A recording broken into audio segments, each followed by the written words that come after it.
저희가 오늘의 말씀을 통해서 느낄 수 있는 한 가지가 있을 겁니다. 그것은 믿음의 삶이 가져가고 있는 그 사랑에 대한 부분인 거예요. 계속적으로 사랑을 이야기하십니다. 이 사랑에 대한 부분들은 우리들의 인생을 바꿀 수 있는 아주 소중한 것이죠. 그래서 진정한 사랑을 해봤느냐, 해보지 않았느냐, 아니면 사랑을 받는 인생을 살았느냐, 사랑을 받지 못하는 인생을 살았느냐가 그 사람의 많은 부분을 좌지우지합니다. 아이들의 모습도요. 아이들이 어릴 때부터 엄마의 사랑을 풍성하게 받고 아빠의 사랑을 풍성하게 받은 아이들은 자존감에 있어서 그렇게 많은 어려움을 겪지를 않아요. 그리고 세상을 살아가는 데 있어서 사람들의 마음을 사람들에게 관계를 맺어가는 데 있어서도 그렇게 큰 어려움을 겪지를 않습니다. 물론 이제 여러 가지 어려움을 이길 수 있는 힘이 더 많이 갖고 있다는 거죠. 근데 어릴 때부터 부모와의 애착이라고 보통 이제 어릴 땐 얘기를 하는데 뭐 2세 정도 됐었을 때 그 애착이 잘 형성이 되지 않은 아이들은 대체적으로 사회에 대한 어떤 불안함과 사회에 대한 반목과 그 비판들 이런 것을 많이 갖게 되죠. 그만큼 사랑이라는 것은 우리에게 많은 것을 좌지우지하는 역할을 담당합니다. 우리나라 사람들이 옛날에 보면 아이들이 좀 건강하게 자랐죠. 어찌 보면 지금보다 옛날에 아이들이 더 건강하게 자랐거든요. 정서적으로. 그 이유는 뭐냐면 대가족이었었어요. 대가족이면서 거기에 위계 질서도 없지 않아 있지만 그 대가족 안에서 형제들과 같이 어울리는 어떤 사랑들 뭐 그런 것들을 많이 갖고 있었고요. 또 흙과 같이 살아가고 흙에서 뛰어놀면서 마음의 어떤 열린 심령들 이런 것들을 많이 갖고 있었죠. 근데 지금 같은 경우에는 그 핵가족화 되어 있고 한 가족이 4인 이상을 넘어가지 않는 부분들이 대부분이다 보니까 그 가족 안에서 어떠한 케어를 받느냐에 따라서 아이들의 미래가 완전하게 바뀌어버리는 일들이 발생하고 있습니다. 그래서 처음 아이들을 이렇게 낳으신 분들은 아이들에게 많은 사랑을 베풀 필요가 있습니다. 물론 사랑이라는 자체를 우리가 얘기를 하면 많은 사람들은 사랑을 얘기할 때 모든 것을 다 쏟아 부어주는 건, 그 아이가 원하는 걸 다 해주는 걸 사랑이라고 얘기하는데 사실 사랑은 그러지 않습니다. 우리가 예수 그리스도를 보아도 그러죠. 예수님이 제자들을 양육하는 시간들을 가지시고요. 그 제자들을 바른 길로 이끌어 가시는 일들을 저희가 복음서에서 볼 수 있는데 그 복음서에서 하시는 일을 보게 되면 오히려 베드로가 잘못했을 때 아니면 그들이 잘못했을 때 엄하게 꾸짖으시는 것을 저희들이 보죠. 그냥 무조건 그들을 다 받아주시지 않습니다. 그들이 잘못된 것은 잘못했다고 정확하게 얘기를 해서 해야 될 것과 하지 말아야 될 것을 정확하게 구분을 하는데 이 구분하는 것이 예수 그리스도 그분은 온전한 구분을 하는 것이고요. 저희들이 구분하는 건 좀 미성숙한 구분을 없지 않아 하는 거죠. 근데 분명한 거는 무엇이냐면 그냥 있는 그대로 모든 것을 다 받아주는 걸 그것을 사랑이라고 얘기하지 않는다는 거예요. 우리는 사랑에 대해서 그런 오해에 대한 부분을 없지 않아 갖고 있습니다. 오늘은 이 사랑에 대한 부분을 조금 더 살펴볼 것인데 이 사랑이 왜 그러냐면요. 내가 나타내주고 있는 이 사랑을 보게 되면 우리 내면 세계가 어떻게 준비되어 있는지를 볼 수 있다는 거예요. 우리 내면이 잘 준비되어져 있는 사람들은 자연스럽게 그 사랑을 나타내는 인생을 살아갑니다. 근데 내면이 잘 준비되지 못한 사람들은 이 사랑을 보여주는 것보다는 오히려 다 잘못된 어떤 다른 모습들이 나타나게 되는 거죠. 내면이 온전하지 못한 사람이 다른 사람에게 무엇인가를 베푸는 것에 대해 있어서는 한계를 항상 가져가요. 근데 그 내면이 잘 준비되어져 있는 사람들은 자신의 것을 나누거나 그 사람을 위해서 수고하는 것을 그리 어려워하지 않습니다. 물론 우리 인간이 갖고 있는 모습은 이기적인 모습이 너무나 강력하죠. 그래서 내 중심적이고 자기 중심적인 모습으로 태어나서 그렇게 우리들은 살아가죠. 아기가 태어나서부터 하는 일이 무엇이에요? 우는 거잖아요. 아이가 왜 울어요? 내가 뭔가 필요하니까 울죠. 그 아이들도요, 아기들도요, 태어난 이유를 이렇게 보면 갓난아이가 얘기를 하지 못하는데 자기에게 필요가 없는데 굳이 울지는 않아요. 기저귀를 갈아달라고 울고요. 배가 고프다고 울고 아니면 내가 혼자 있는 게 심심하다고 울고 뭔가 자기가 필요가 있었을 때 울어요. 그럼 내가 이렇게 울게 되면 엄마가 와서 도와주니까 이 아이도 잘 알지 못하는 가운데 이것이 자기에게 습득이 돼버리는 거죠. 그래서 내 필요를 위해서 무엇인가 소리를 지르면 다른 누군가가 와서 도와준다는 거. 그것을 어릴 때부터 알게 되는 거죠.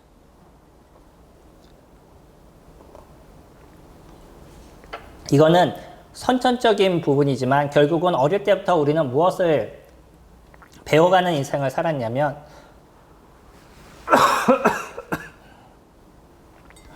내가 무엇인가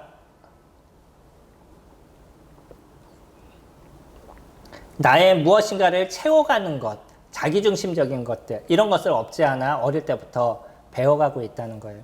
그렇게 자라온 우리들의 모습이 다른 사람을 위해서 나눔의 삶을 살아간다? 이것이 그렇게 쉽지 않습니다. 특히 우리가 죄송합니다.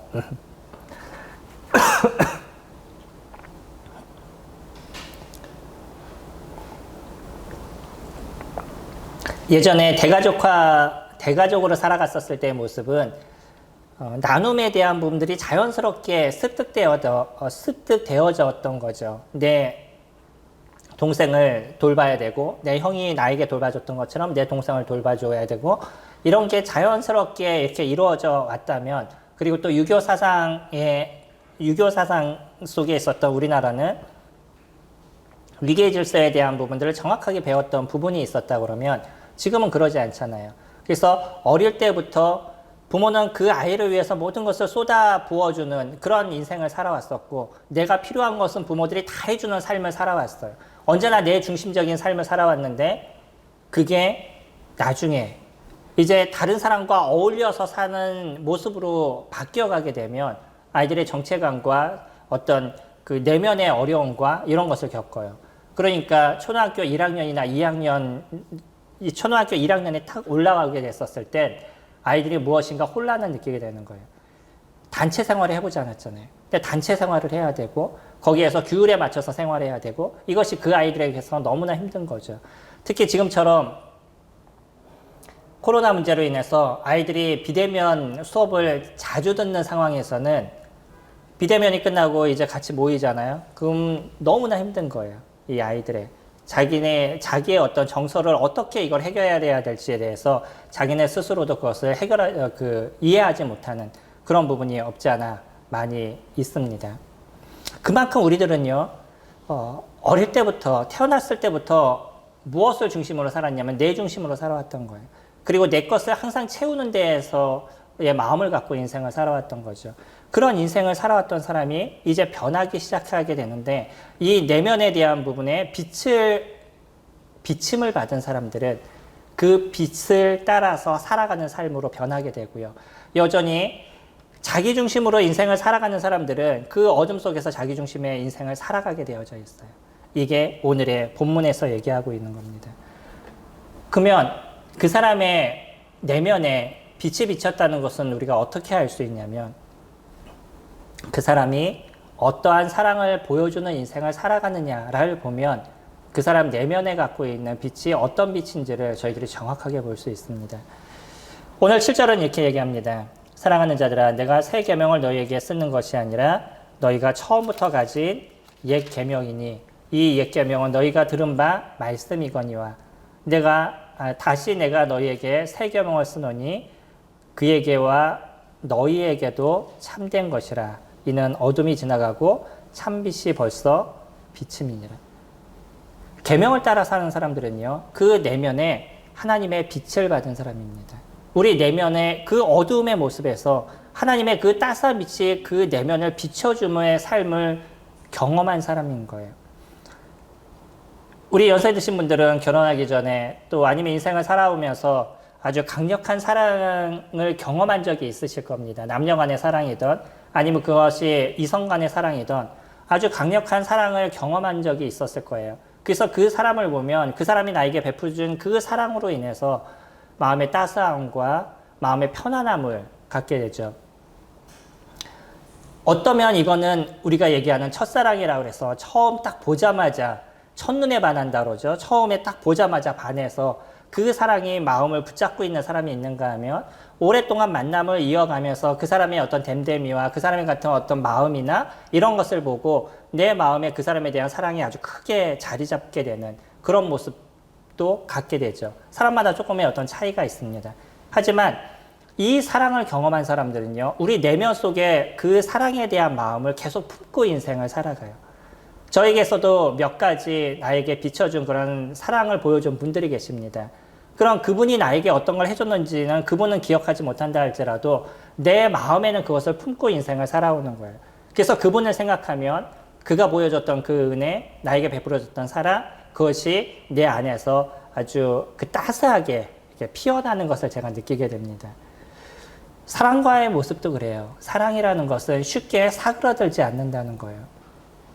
그 내면에서 계속 우리들의 마음을 붙잡아주고 있는 거죠. 그 사람에 대한 따스함과 그 사람에 대한 그 풍요로움과 그것이 우리들 마음의 내면에 남아져 있어요. 인간의 모습도 이렇다 그러면 우리가 완전하신 아버지 하나님을 만났을 때의 모습은 어떨까요? 이것이 너무나 강렬해서 우리는 하나님을 만나게 됐었을 때, 하나님의 그 은혜를 정확하게 깨닫게 됐었을 때 우리 내면에 있었던 그 어둠이 확 사라지고 참된 하나님의 빛이 내 삶을 붙잡아 가고 있는 것을 저희들이 느끼게 된다는 거예요. 우리가 다른 사람을 사랑하려고 노력한다고 그것이 노력으로 잘 이루어지나요? 그렇게 쉽게 되지 않습니다.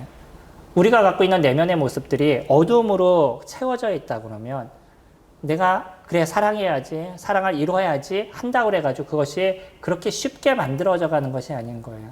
근데 우리가 다른 사람을 사랑할 수 있다는 것은 내 내면에 그 사랑의 강렬한 빛을 받았기 때문이에요. 그래서 어둠 가운데 있었던 우리들의 내면이 참된 빛으로서 그 비춤을 받아서 우리 내면이 환한 모습으로 바뀌어버렸기 때문에 나도 그 사랑을 동일하게 베푸는 인생을 사는 것이 그렇게 어려워지지 않는 거죠. 그래서 믿음은 행위가 아니라고 얘기합니다. 어떤 행위를 통해 가지고 그 사람의 그 믿음을 바꿔갈 수 있는 것이 아니라는 거예요. 믿음은 진정한 은혜인 것이고 우리 내면에 비친 예수 그리스도의 진정한 사랑, 아버지 하나님의 그 놀라우신 사랑이 나의 내면에 비치게 됐었을 때 나도 모르게 내 인생에 변해가는 인생을 만들어가게 되는 거죠. 너희가 그 은혜를 인하여 믿음으로 말미암아 구원을 얻었나니 이것이 너희에게서 난 것이 아니요 하나님의 선물이라고 얘기하는 것처럼 우리에게 비춰진 그 주님의 빛을 우리가 깨닫게 됐었을 때 여전히 많은 사람에게 그 하나님의 빛은 다 비춰주고 있지만 이 빛이 진정한 참빛이고 이것이 생명의 빛이고 이 빛이 나를 온전한 자로 만들어준다는 것을 정확하게 내가 알게 됐었을 때 그 빛이 내 내면을 비추는 것을 저희들이 보게 되는 거죠.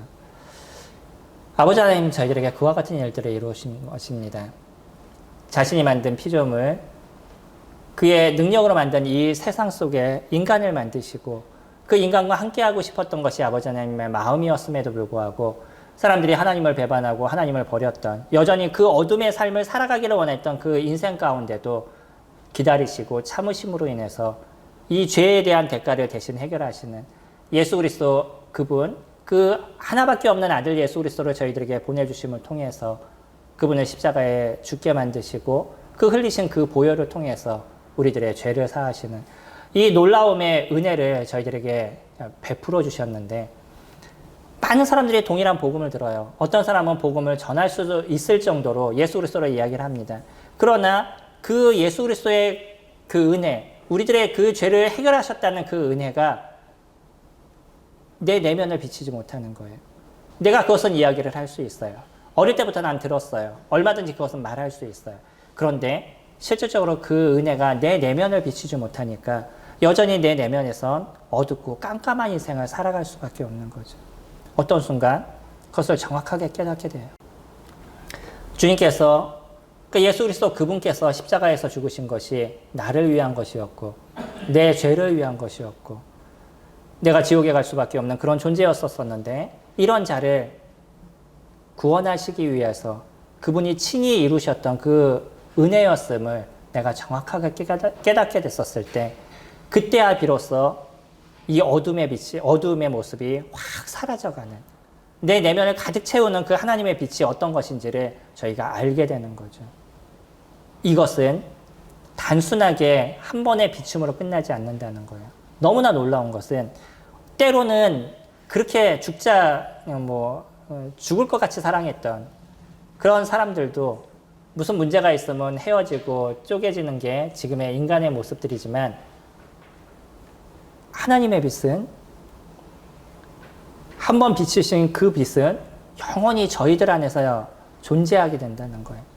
그게 사도여행전 2장에서 등장하는 것처럼 성령 하나님이 또 에베소서 2장 13절에서 얘기하는 것처럼 성령 그분이 우리 안에 내주하시기 때문에 빛이 비치는 그 순간에 그냥 우리가 지금 이 공간에 불이 딱 켜지는 이거 커졌다가 어느 순간에 꺼지는 이런 것이 아니라 이 어두움의 공간 속에 성령 하나님이 존재하시면서 영원히 꺼지지 않는 그 완전하신 빛이 계속 저희들의 내면을 비춰주고 있는 거죠.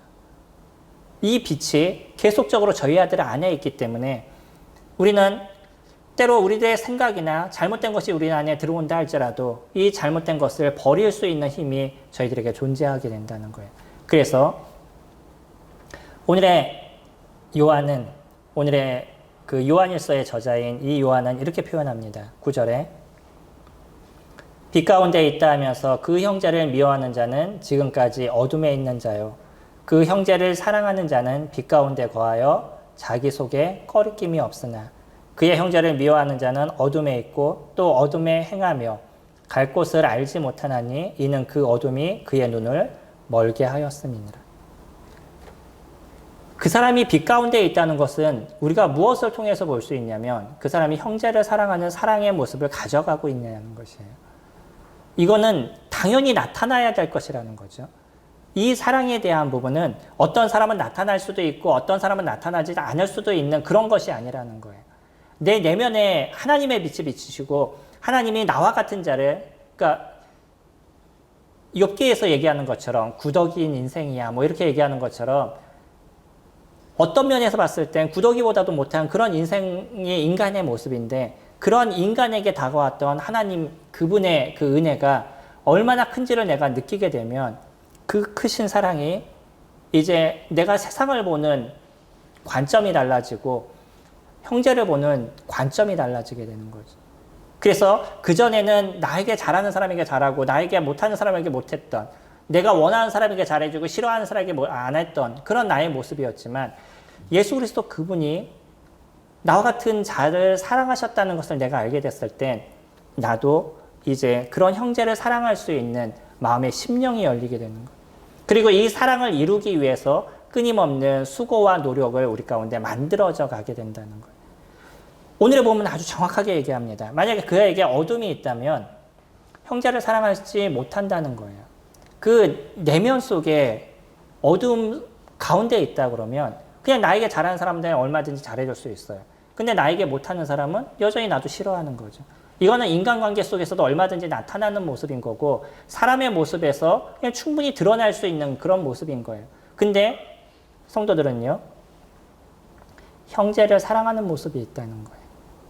이거는 나에게 잘하던 나에게 못하던 여전히 우리들 내면에서 갖고 있는 생각이라는 거예요. 그 사람을 이해하고자 하는 마음을 내가 갖게 되고 그 사람을 받고자 하는 마음을 끊임없이 우리들 내면에서 만들어가는 거예요. 왜 그러죠? 주님의 말씀이 우리에게 그것을 이야기하시기 때문인 거죠. 옛 계명과 새 계명을 얘기를 하시죠. 옛 계명은 무엇이었냐면 우리 여기 잠깐 손을 놓으시고 레위기 말씀 보시면 레위기 19장 18절 말씀 보시면요. 저희들이 십계명을 봐서도 이웃사랑에 대한 얘기가 있으시죠. 구약의 내용도요. 끊임없이 사랑에 대한 얘기를 하십니다. 또 19장에서도 19장 18절에서도 보시면 원수를 갚지 말며 동포를 원망하지 말며 내 이웃 사랑하기를 내 자신과 같이 사랑하라. 나는 여호와이니라. 오히려 구약을 보면 그런 얘기하지 않나요? 눈에는 눈으로, 이에는 이에로. 나에게 어려움을 준 사람에게 동일하게 갚아라. 이런 얘기도 동일하게 등장을 하고 있죠. 근데 하나님께서 얘기하시는 정확한 뜻은 뭐냐시면 원수를 사랑할 수 있는, 내 이웃을 사랑할 수 있는 그런 마음을 너희들이 가지라는 것이에요. 근데 이것이 쉽게 되지 않는다는 거죠. 이것이 온전하게 이루어질 수 있는 것은 하나님의 빛이 우리들의 내면을 정확하게 비추게 됐었을 때 나타나요. 이것이 옛 계명입니다. 그리고 나서 예수님께서 새 계명을 우리에게 얘기하시죠. 뭐라고요? 서로 사랑하라. 내가 너희에게 새 계명을 주노니 서로 사랑하라. 이것이 요한복음 13장 34절에서 얘기하고 계시는 거죠. 그러면 옛 계명과 새 계명에 대한 내용은 사실은 달라요? 똑같아요? 똑같은 것입니다. 옛 계명도 동일하고요. 새 계명도 동일한 것이에요. 다만 그것을 새 계명이라는 단어를 쓴 것이고 요한도 이것을 표현하면서 예시라는 말을 썼을 뿐이지 동일한 새 계명과 동일한 거다라고 지금 설명을 해주고 있는 거죠. 그러니까 구약부터 신약까지 하나님께서 하셨던 일들, 또 우리에게 얘기하시는 그 내용이 무엇이냐면 서로 사랑을 하는 것이에요. 이것이 우리에게 가장 소중하고 중요한 계명인 겁니다. 그 계명이 저희들을 비춰요. 그 말씀이 저희들을 비치니까 당연히 우리들 눈에서 힘들었고 때로는 관계적으로 어려움의 문제가 우리에게 있었어도 말씀이 나를 붙잡게 되니까 주님께서 나에게 비추신 그 은혜가 나에게 있으니까 다시 사랑하고자 하는 마음으로 우리는 바꿀 수 있는 힘이 저희들에게 존재한다는 거예요. 이게 우리 내면을 비치는 하나님의 사랑이 있을 때 가능한 거죠. 그래서요, 사랑은 감정이 아니라 이성입니다. 제가 누누이 말씀드리지만 사랑을 감정이라고 표현하시면 내 감정이 좋을 때는 사랑이 일어나는 것이고요. 내 감정이 좋지 않으면 사랑은 없어져 버리는 거예요. 근데 사랑은 지금 얘기하는 것처럼 계명인 거예요. 그 계명을 따라 살아가는 것입니다. 그 계명은 무엇이냐면 서로 사랑하라는 것이고 이거는 우리들의 이성을 붙잡는 거예요. 그래서 그 이성, 하나님의 말씀을 붙잡고 그것을 이뤄가는 것. 이것이 우리에게 사랑이라는 거죠. 이것이 우리에게 이루어지지 않으면 사람들은 자꾸 감정에 치우친 인생을 살아가게 됩니다. 내 감정이 더 중요한 거예요. 하나님의 말씀이 더 중요한 것이 아니라 내 감정이 더 중요하니까 감정에 호소하는 일들을 이뤄서 내 안에서 사랑이 나타나지 않는 거죠. 크리스찬들은요, 그 안에 믿음이 있다 그러면, 그 안에 진정한 빛이 비쳤다 그러면 그 사람은 다른 사람을 사랑하는 사랑의 모습들이 보여지게 되어져 있다라고 얘기합니다. 그리고 12절부터는 이제 반대적인 것을 얘기를 하죠. 그러면서 요한은 이 서신서를 쓴 이유에 대해서 얘기를 해요. 그 이유가 뭐냐면 12절에 자녀들아 내가 너희에게 쓰는 것은 너희 죄가 그의 이름으로 말미암아 사함을 받았습니다. 그러니까 우리에게 빛이 비춰진 것, 이 비침을 비친 것은 무엇이냐면 하나님의 은혜. 다시 얘기하면 우리 죄에 대한 사함이 우리 가운데 일어나 있다라는 거죠. 이들이 몰라서가 아니라 다시 한번 그것을 표현해주고 있어요. 13절에 아비들아 내가 너희에게 쓰는 것은 너희가 태초부터 계신 일을 알았으며 그들이 하나님을 알고 있는 거죠. 우리 내면에 빛이 비쳤다는 건 완전하신 하나님이 어떤 분이신지 그분의 전능하심과 그분의 크심과 그분의 놀라우심을 아는 존재다라고 이야기를 합니다. 청년들아 내가 너희에게 쓰는 것은 너희가 악한 자를 이기었으며 우리 내면을 끊임없이 공략하고 있는 이 사단의 괴력에서부터 그것을 이길 수 있는 힘이 저희들에게 존재하고 있다는 거예요. 아이들, 아비들, 청년들. 그냥 인간의 어떤 성장하는 모습 속에 그 사람이 건강한 사람이냐 아니면 아직 영적으로 좀 어린 사람이냐 아니면 영적으로 완전한 성숙 속에 이런 사람이냐 이런 사람들의 어떤 모습을 저희들에게 보여주면서 너희들이 그러한 사랑을 베풀 수 있는 사랑을 베푸는 인생으로 살아갈 수 있는 것은 아버지 하나님의 사랑이 너희들을 붙잡고 있다는 거예요. 하나님의 그 크심을 너희들이 알고 있는 것이고 그분이 이루신 십자가의 그 보혈을 너희들이 알고 있기 때문에 그렇기 때문에 그 힘을 덧입어서 너희가 이 세상을 살아갈 수 있는 능력이 있기 때문에 너희가 당연히 형제를 사랑하는 모습들이 너희들의 삶에서 드러난다라고 얘기하는 거예요. 듣는 것으로 인해서 마음의 감정으로 인해서 너무 힘들어하지 마시기 바랍니다. 그리고 그것에 치우치는 그런 인생을 살아가지 마시기 바랍니다. 무엇이 더 중요하다고요? 하나님의 사랑이 내 마음을 비춰주고 있느냐는 거예요. 그리고 그 하나님의 사랑이 내 내면에서부터 어떤 것을 이야기하고 있느냐는 거죠. 그래서 그 내면에 따라서 살아가는 것, 그것이 크리스찬들의 모습이다라고 얘기를 해요. 그러나 15절 이 세상이나 세상에 있는 것들을 사랑하지 말라. 누구든지 세상을 사랑하면 아버지의 사랑이 그 안에 있지 아니하니. 그 안에 참된 빛이 비치지 않는 사람들은 어떤 사람들이냐면 세상을 사랑하는 사람이다라고 얘기를 해요. 그러니까 그 사람이 사랑을 베푸느냐 베푸지 않느냐는 그 사람의 진정한 내면 세계를 보여준다는 거죠. 이 사람이 형제를 사랑하느냐 사랑하지 않느냐는 것은 그 내면에 진정한 하나님의 빛이 비치는 사람이냐 그 하나님의 빛을 보지 못한 사람이냐로 구분되어져 간다는 거예요. 여전히 주님을 얘기하나요? 여전히 입술을 통해서 예수 그리스도께서 내 죄를 사해 줬다라고 얘기하나요? 그럼에도 불구하고 형제에 대해서 사람들에 대해서 여전히 반목하고 싸우고 불편한 모습들을 계속적으로 나타나나요? 우리가 그것을 통해서 어떤 것을 믿음을 가졌다라고 증명할 수 있겠어요? 요한은 정확하게 얘기합니다. 그 사랑의 증거는 너희들이 표현하는 모습으로 나타난다는 거예요.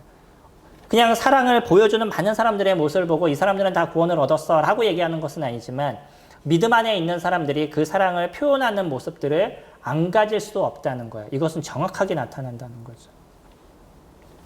16절 이는 세상에 있는 모든 것이 육신의 정욕과 안목의 정욕과 이생의 자랑이니 다 아버지께로부터 온 것이 아니요 세상으로부터 온 것이라. 이 세상도 그 정욕도 지나가되 오직 하나님의 뜻을 행하는 자는 영원히 거하느니라. 이거는 우리가 어디서 볼 수 있는 거죠? 창세기에서 저희들이 볼 수 있죠. 창세기에서 하와는요, 선악과를 보면서 그런 모습이 그에게 나타났습니다. 육신의 정욕, 안목의 정욕, 이생의 자랑. 그가 선악과를 봤었을 때 하나님과 같이 되고 싶은 마음. 선악과를 먹음직도 하고 보암직도 하고 탐스럽게 할 만큼이라고 그가 얘기하는, 지혜롭게 할 만큼이라고 얘기하는, 동일하게 지금의 세상을 향해서 세상에 있는 것이라고 얘기하는 육신의 정욕, 안목의 정욕, 이생의 자랑. 이것이 창세기에서 하와에게 드러났던 모습이라는 거예요. 이거는 인간이 갖고 있는 모든 죄악된 모습인 겁니다. 우리가 살아가는 삶에서 계속 이것이 우리들의 내면을 붙잡고 우리가 여전히 이러한 세상을 사랑하는 모습 속에서 살아간다 그러면 하나님은 너에게 진정한 빛이 비쳤니? 라고 저희들에게 다시 한번 질문하게 되신다는 거예요. 이것을 믿음 안에 있다라고 얘기하지 않습니다. 진정한 믿음 안에 있느냐? 그렇다 그러면 그 빛이 너를 어떻게 만들어가는지, 그 따스한 빛이, 그 온전하고 완전하신 그 빛이 너를 어떻게 만들어가는지 너도 한번 보여줘 라고 얘기하신다는 거죠. 우리들의 내면은요, 사랑을 통해서 보여지게 되어져 있습니다. 형제를 사랑하는 모습들을 가져가고 있다면 그 사람에게 진정한 믿음이 있다는 것을 우리가 어느 정도 짐작할 수 있어요. 근데 그 사람이 진정 형제를 사랑하는 모습을 보여주지 않고 세상을 사랑하는 모습을 보고 있다 그러면, 그런 모습을 우리가 지켜본다 그러면 100% 우리가 얘기할 수 있는 건 그 사람에게 믿음이 있지 않다라는 것을 저희들이 알 수 있다는 거죠. 사랑은 그런 것입니다.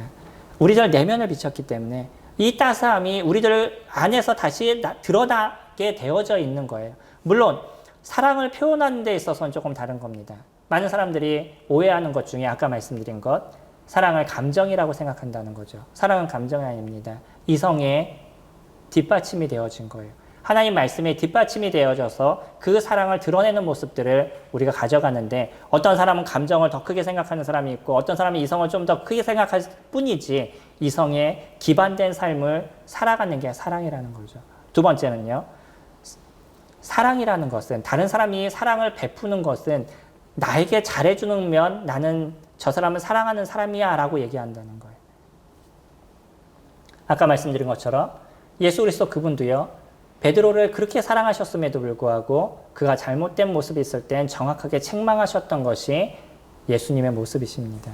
그 사람의 필요한 것만 채워준다 그래서 그것을 사랑이라고 얘기하지 않는다는 거예요. 그 사람이 진짜 믿음 안에서 성장하고 그 사람이 온전한 모습으로 만들어져 가는 것이냐, 그것에 대해서 고민하면서 그것을 도와줄 수 있는 사람이냐, 이것이냐 아니냐는 거죠. 그냥 나에게 필요한 것을 채워줬기 때문에 저 사람은 사랑을 베푸는 사람이야, 이렇게 생각해서는 오산이라는 겁니다. 사랑은요, 우리를 하나님께 가까이 갈 수 있도록 도와주는 일들을 이루어가는 사람들의 모습들인 겁니다.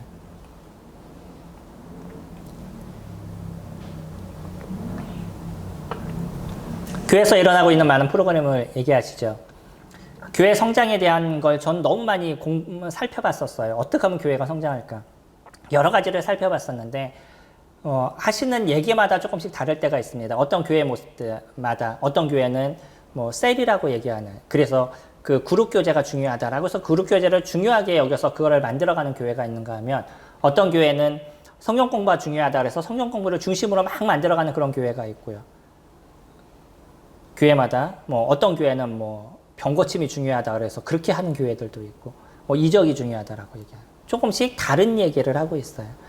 근데 그것이 더 중요한 것이 아니라, 이렇게 교회가 프로그램을 만들어가는 것은 왜 그것을 만들어가냐는 거예요. 그 중심적인 것이 더 중요한 거죠. 셀도 중요합니다. 근데 그것을 왜 만들어가냐는 거예요. 이것을 통해서 성도들이 성장할 수 있는 길을 만들어준다는 거예요. 성경 공부를 왜 이뤄가죠? 이 성경 공부를 통해서 성도님들이 하나님께 더 다가갈 수 있도록 도와주는 역할들을 이뤄가는 거죠. 교회 야외를 나가요. 뭐 여러 가지 얘기를 합니다. 때로는 청년들과 나갈 때도 아무 것도 없이 그냥 나가서 교제만 하고 들어올 때도 있어요. 근데 그런 시간들을 왜 사용하죠? 그냥 힘드니까 좀 나가자? 그것만은 아닙니다. 제가 청년들과 나가는 여러 가지 이유 중에 가장 중요한 이유는 그것을 통해서 어떻게 조금 더 주님 앞에 다가갈 수 있는 길들을 만들어 갈 것이냐, 거기에 중심을 갖고 있어요. 그냥 여행의 중심을 갖고 있지는 않습니다. 우리들이 살아가는 삶의 많은 것들이 거기에 놓여져 있는 거예요. 이 교회에 이뤄가는 모든 프로그램도 거기에 놓여져 있습니다. 저희가 수양회를 가거나 야외를 가거나 이 모든 프로그램을 만드는, 그냥 교회가 이 정도 됐으니까 올해는 이거를 좀 해야 돼라고 만들어가는 것이 아니고요. 어떻게 이것을 통해서 성도들이 조금 더 하나님 앞에 다가가는 삶을 살아갈 것인가, 어떻게 이것을 통해서 조금 더 영적인 모습을 만들어 가실 것인가 라는 것을 고민하면서 그런 프로그램을 이뤄가는 거예요. 이게 사랑인 겁니다. 그러니까 교회는요, 끊임없는 사랑을 만들어가는 장소인 것이에요. 계속적으로 하나님과의 관계를 좋게 만들어가는 일들을 이루는 것이 교회가 갖고 있는 기능인 겁니다. 단순히 사람을 많이 만들고 교회가 부흥했다라고 얘기하면 당연하게 사람이 많아져 있는, 그 속에 어떠한 일들이 일어나던 그것과 상관없이 그냥 사람이 많아지면 그 교회가 부흥한 것처럼 얘기하는, 그거는 부흥이 아니에요. 그 안에 있는 사람들이 어떻게 하나님과의 관계가 온전해져 가게 만들어지느냐, 그런 사람들이 그 교회에 얼마나 많은 사람들이 존재하느냐, 이것이 부흥한 교회다 아닌 교회다로 나눠져 가는 거죠. 그렇기 때문에 각 성도들은요, 사랑을 베푸는 모습들이 조금씩 다를 겁니다.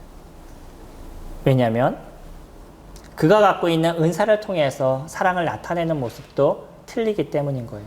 제가 성도님들에게 드러내는 사랑의 모습은 가장 중요한 것이 무엇이겠어요?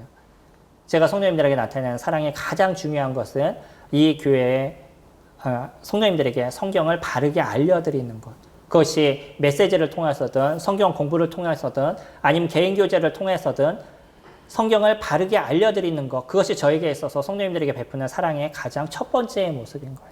나머지도 또 여러 가지가 될 수 있겠죠. 근데 저에게 있어서 가장 중요한 것은 그겁니다. 이것이 저에게 맡겨진 이 교회의 역할인 거고, 이것을 통해서 사랑을 드러내는 모습인 거예요. 성도님들 각자마다의 모습들은 조금씩 다르신 거죠. 각자 갖고 있는 은사를 통해서 그런 사랑을 드러내시는 거예요.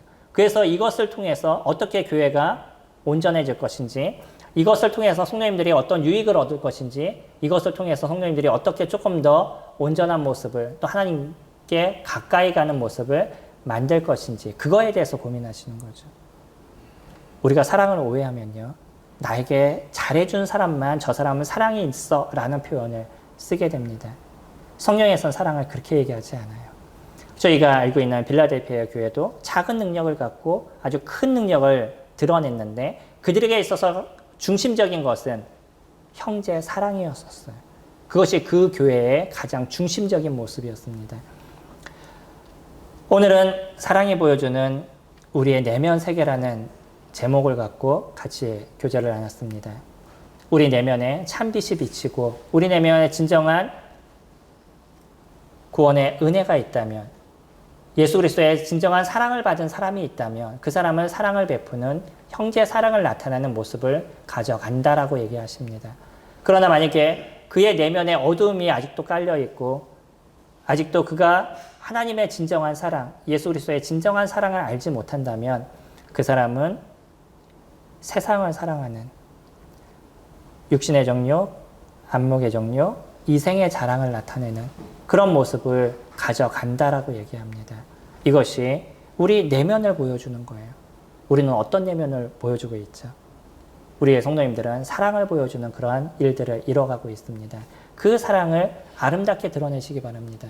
그리고 각자 갖고 있는 하나님께서 나에게 주어진 그 은사에 따라서 그 사랑을 드러내신다 그러면 우리 성남 북복교회가 주님 안에서 아름다운, 그래서 저 교회 생각하면 사랑을 많이 표현하는 교회라는 것을 저희들이 그런 이야기를 들을 수 있는 그런 교회가 될 거라고 생각이 됩니다. 우리 내면의 모습을 잘 갖고 가시고 사랑을 표현하시는 그런 성도님들이 되시길 소망합니다. 기도하겠습니다.